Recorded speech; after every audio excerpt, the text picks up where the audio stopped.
How many watched the State of the Union address a couple months back? Any of you watch the State?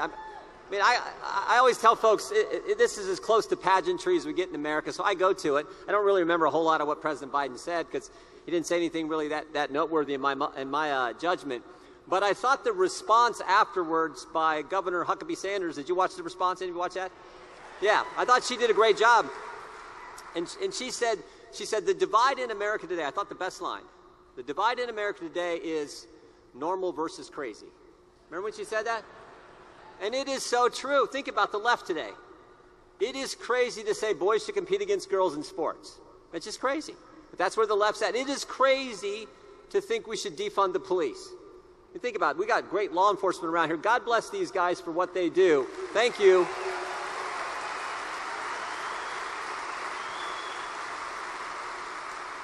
It is crazy to say non-citizens should be voting in our elections. But that's what the left wants to do. How about this one?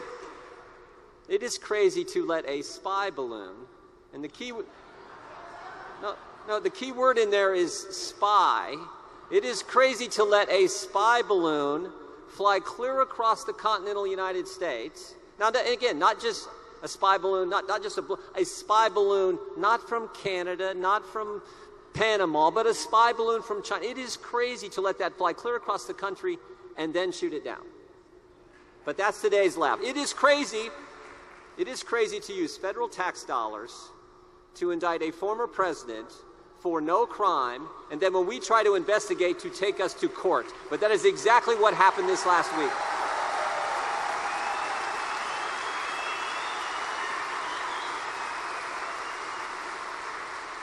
And it is crazy for these federal agencies to be turned against the American people, to be weaponized against we the people like we see, and in particular the ATF. It is crazy to make you a criminal if you have a stabilizing brace for your pistol. But they did that. And it is crazy to shut down gun dealers for minor paperwork violations, but they're doing that as well. Think about it. I mean, sometimes we've got to let this sink in about how serious a time we live in. Think about this. First, they want to make you a criminal for having a firearm accessory that they said was okay for a decade. Then they want to shut down the places where you can purchase a firearm. That from the ATF. In fact, in 2 weeks, we plan on passing legislation that will overturn that ATF rule when it comes to the pistol brace, passing it out of the Judiciary Committee.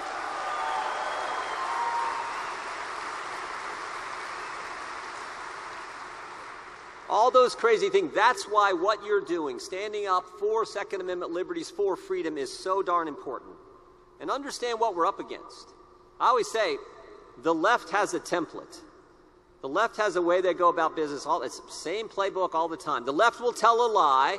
Big media will report the lie. Big tech will amplify the lie. And then when you try to tell the truth, they try to censor you. They call you a racist. They call you fascist. They come after you. The cancel culture mob, the left, the whole thing comes after you. If you're a mom and dad going to a school board meeting, you're called an extremist. If you're pro-life, you're called a radical traditional Catholic. And the FBI tries to infiltrate the church that you go to. We found that out this past week. Information we got from the FBI. And if you believe in the Second Amendment, they'll call you some MAGA hillbilly from flyover country.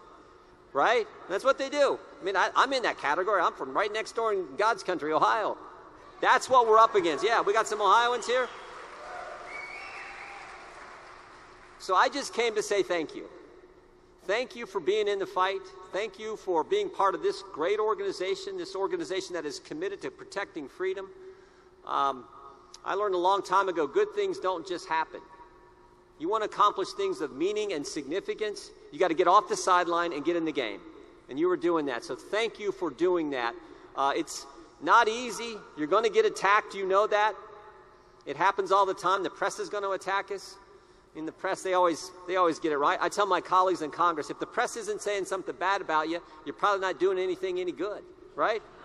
That's just how it works. I love what Cal Thomas, syndicated columnist, Cal Thomas had a great line when he was talking about the way normal people, like folks here today, view things, and the way the elite national media, like the New York Times, looks at things. And he had a great line. He says, I get up every morning, I read my Bible in the New York Times so I can see what each side's up to.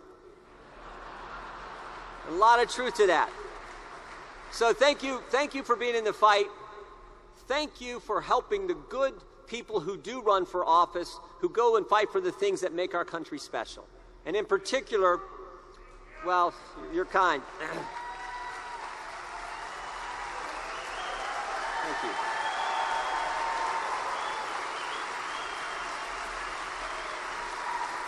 Thank you all.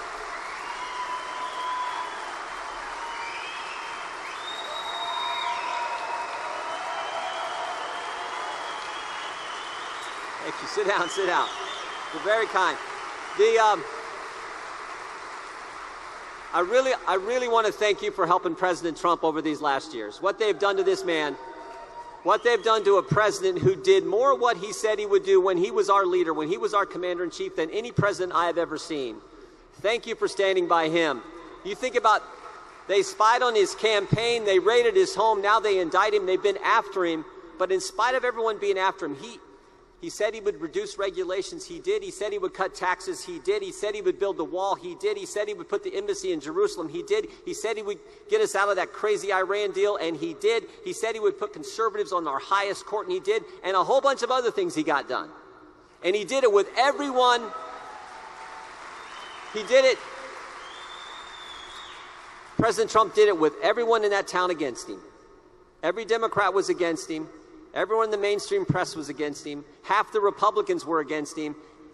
And maybe most importantly, all the bureaucracy was against him. But in spite of that, he did what he told us, we the people, that he would do. And I so appreciate that attitude.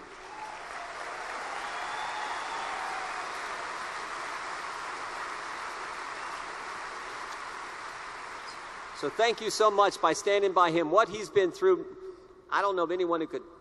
He stood up to it, and he always says this, and it's so true. He fights for us. He stands. They come after him because he's fighting for us. That is so true. That is so true. Let me just finish by saying this. It is a tough time for our country, and I do believe our freedoms and our rights are under assault by the very government that's supposed to serve us. But never forget, it's the greatest country ever, and we have risen to the occasion every single time there's been a challenge, every single time there's been some obstacle, some difficulty. We as Americans rise to the challenge. We'll do it again. We got to have the right attitude. I call it the attitude that Paul talked about in Scripture. My favorite Scripture verse, 2 Timothy 4:7. Paul's the old guy, gives advice to the young guy. What's he say? Fight the good fight, finish the course, keep the faith. I tell people I love that verse because it's not wimpy, sissy words. It's fight, finish, keep. Words of actions, words that fit Americans. That is our charge. It always has been. Let me just finish. I tell this story a lot, but I think it captures how great this country, the greatest nation ever, the United States of America, how great this country is.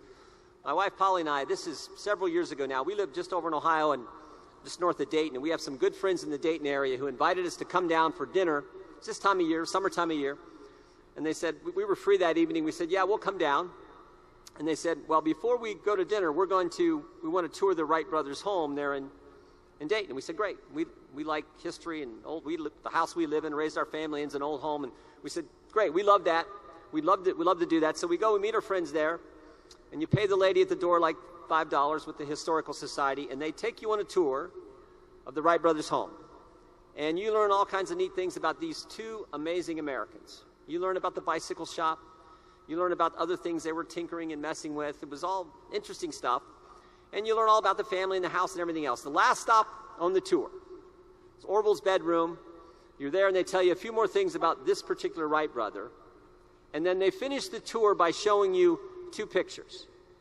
First picture they hold up was that very first flight, 1903, Kitty Hawk, North Carolina, in this thing they called a plane. And you looked at that picture and you're like, how did that thing get off the ground? I mean, this contraption, the truth is it barely did. It flew like 100 feet, got like 10 feet off the ground.